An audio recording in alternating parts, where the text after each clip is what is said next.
was airborne for about 30 feet before it rolled and stopped in a pond. Both of them were ejected. The Kitsap County Sheriff's Office says deputies smelled alcohol on the driver but couldn't do a blood test because he was so badly hurt. He is now at Harborview in critical condition, and she is in stable condition. Your weather forecast? Showers will increase across the area. We've already had a few, but I expect far more into the afternoon and evening hours, with temperatures staying cool in the low 60s. Mainly seeing the showers wrap up, though, tomorrow morning. I'm KIRO 7 Pinpoint meteorologist Nick Allard. And right now it is raining lightly, 56 degrees in downtown Seattle. I'm Ursula Royteen. Miss anything? Follow us on Facebook to get caught up. KIRO Radio 97.3 FM. News and talk. Powered by the Pacific Northwest. The Big Lead is brought to you by 3010 Weight Loss for Life. The Dori Monson Show on KIRO Radio. This is The Big Lead. Coming to you from the Cart Subaru studio, streaming on Facebook Live. Welcome. How was your weekend? Hope it was dandy. Oh, man, we got a lot of news to talk about, including Jay Inslee is now seriously a player in the Democratic presidential primaries.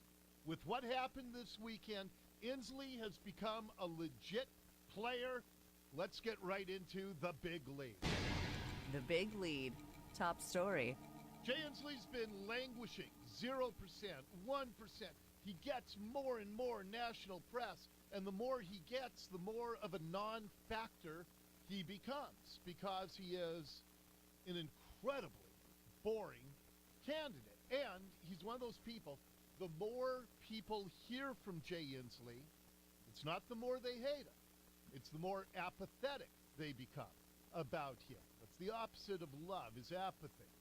And so Jay Inslee, I thought, was probably going to have to drop out of the race because he can't get above 1% despite getting all of these national TV appearances.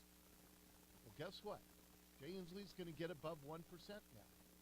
Because this weekend, Alexandria Ocasio-Cortez, through her considerable whack job socialist following to Jay Inslee, she tweeted out that Inslee is her guy. Now, it's not directly an endorsement, but what she said on Twitter this weekend, Jay Inslee's climate plan is the most serious and comprehensive one to address our crisis in the 2020 field.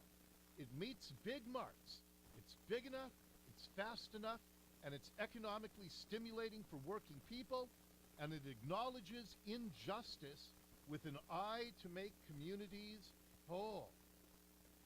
Now, this is after Jay Inslee released his $9 trillion climate plan a week ago to try to jumpstart his campaign. Now, as I told you at the time, there are about 80 million tax filers in America. 140 million tax filers in America. About half of them actually pay federal income tax. So about 70 million Americans actually pay federal income tax. Jay Inslee's $9 trillion climate plan would cost those 70 million taxpayers, in other words, the top half of earners in America, top 50%, it would cost them $126,000 per tax filer. And so it is an economically crippling plan. But when you get Alexandria Ocasio-Cortez, because she has developed a huge social media following.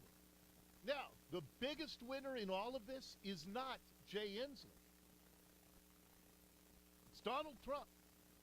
Because I truly believe if it's Inslee versus Trump, if there was a way that Inslee could build on this momentum, I believe it would be the first time since we had 50 states that a president would win all 50 states. I think Trump would even beat Inslee here in Washington once he got through with it, once the nation got to see what Inslee was all about. And so is Inslee going to pass Bernie and Biden now? I doubt it. But he's got some life to his campaign.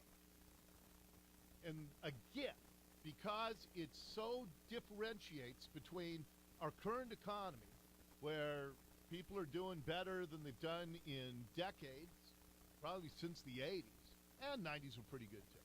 But certainly in the last two decades, it's the best economy that we've had right now. People's wages have grown, unemployment's at near record levels for almost every demographic. And you compare and contrast that with Jay Inslee, and when people start seeing the heroin needles,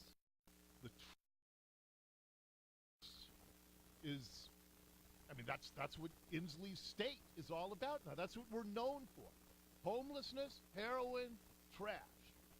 That's the national image of Washington. And so I'm thrilled.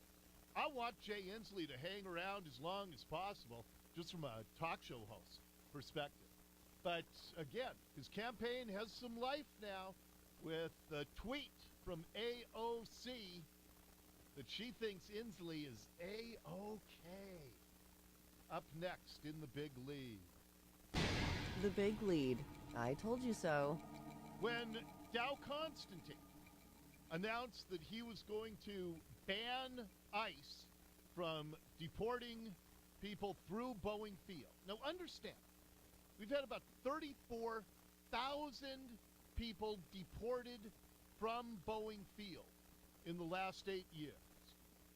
Some of them rapists, murderers, child molesters. They have been before a judge, and a judge has ruled that they should be deported, these illegals. And what Dow Constantine said was, I don't want the ICE, the federal government, to use Boeing Field. And there's a problem with that. Boeing gets a lot of federal money. And secondly, how did Dow Constantine achieve his goal? He told private companies that fuel and service the planes at Boeing Field that he will pull contracts from them. I mean, it was a bit of thuggery right out of the mafia. He will pull contracts from the private companies that service the planes at Boeing Field if they service the federal government planes. I told you when this was announced a couple of weeks ago that there's no way this was legal. And indeed, we have confirmation this morning that it is not. In fact, our friend Dan Springer, that standing journalist who covers the Northwest for Fox News, he got a letter from the federal government that they are going to go after Dow Constantine's Boeing Field order. The U.S. Department of Transportation has basically threatened to withhold millions of dollars in federal grants unless county officials back down on their policy to basically tell ICE they can no longer use this airport to deport detainees. 34,000 illegal immigrants have been deported through this small King County airport over the last decade. King County Executive Dow Constantine, a Democrat, issued an order threatening to pull the contracts of operators at the airport if they continued fueling and servicing ICE flights. I mean, think about how thuggish that is and how illegal it is that with absolutely no regulatory powers over a federal law enforcement agency, Dow Constantine was threatening private companies. You will lose our business if you service these federal ICE flights, to get rid of criminals who are here illegally, who a judge has ruled should be deported from our country. This is how insane the left has gotten politically here in our region. All bowed to the pressure, even though it's costing them a lot of future revenue.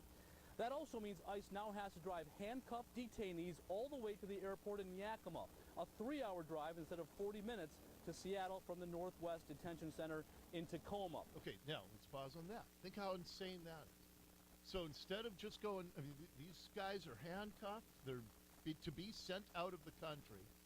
And so now we're going to, instead of a 40-minute bus drive, it's a 3-hour bus drive to Yakima, which is miserable for the handcuffed people. It's dangerous for the transporting law enforcement officials. Plus, have you ever seen the movie The Fugitive?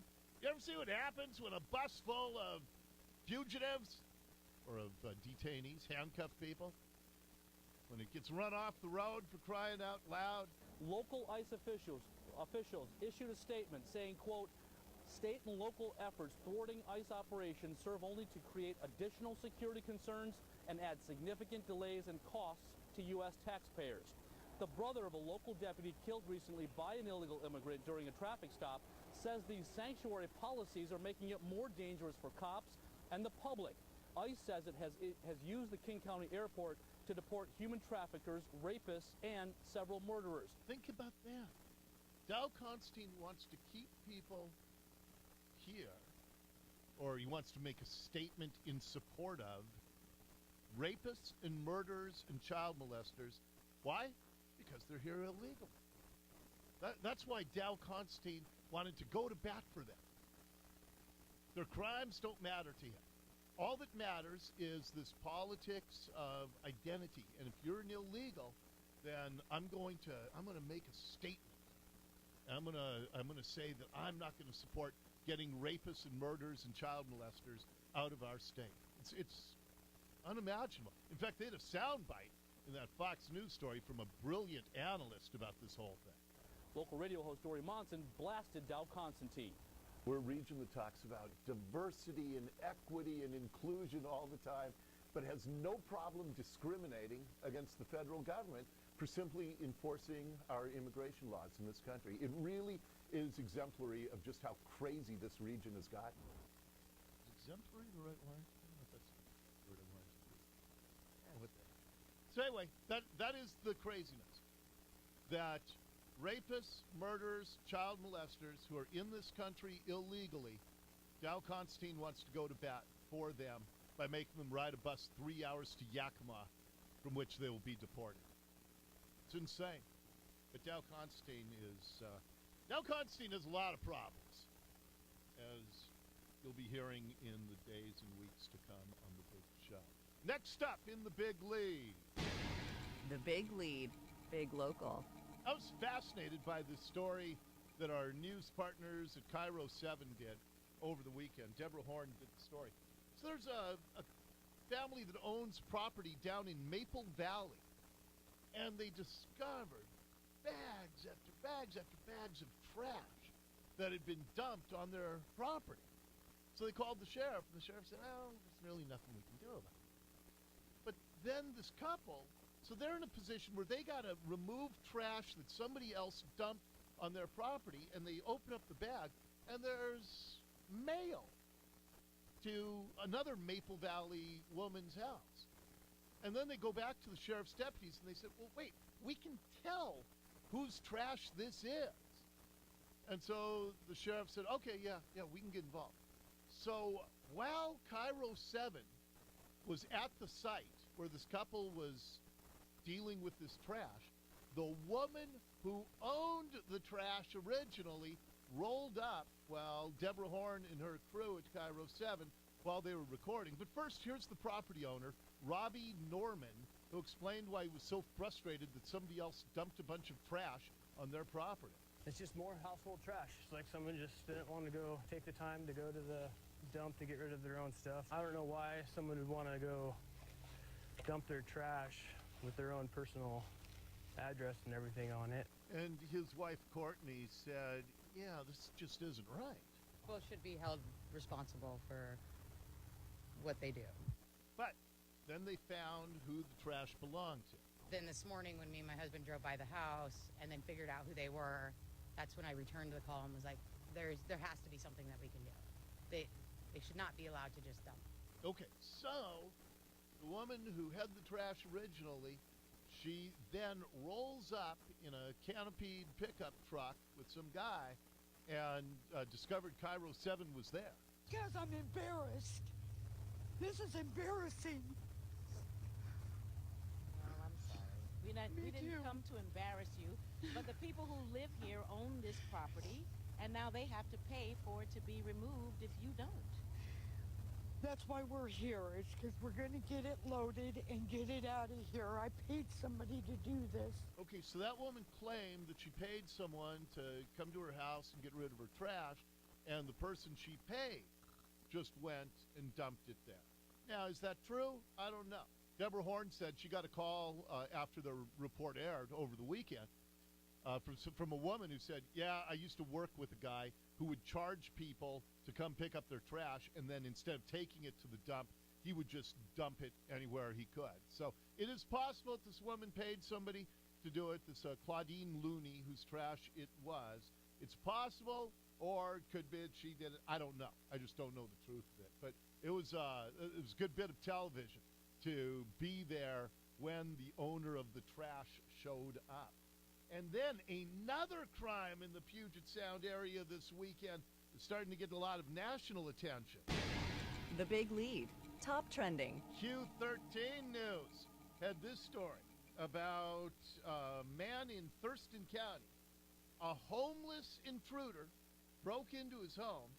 The homeowner tried to do everything to end it as peacefully as possible.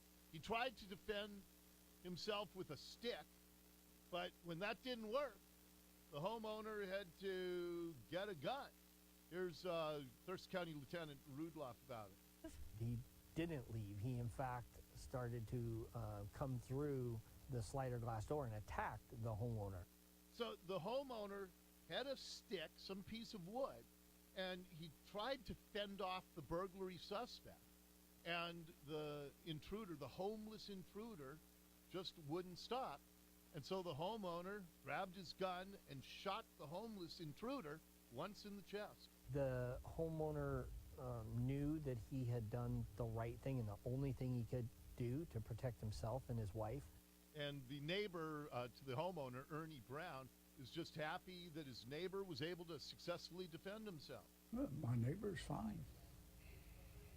And I'm happy about that. Yeah, that's what happens when the homeless derelicts, probably a drug addict, breaks into your property. There's signs up there telling them they're not supposed to do that.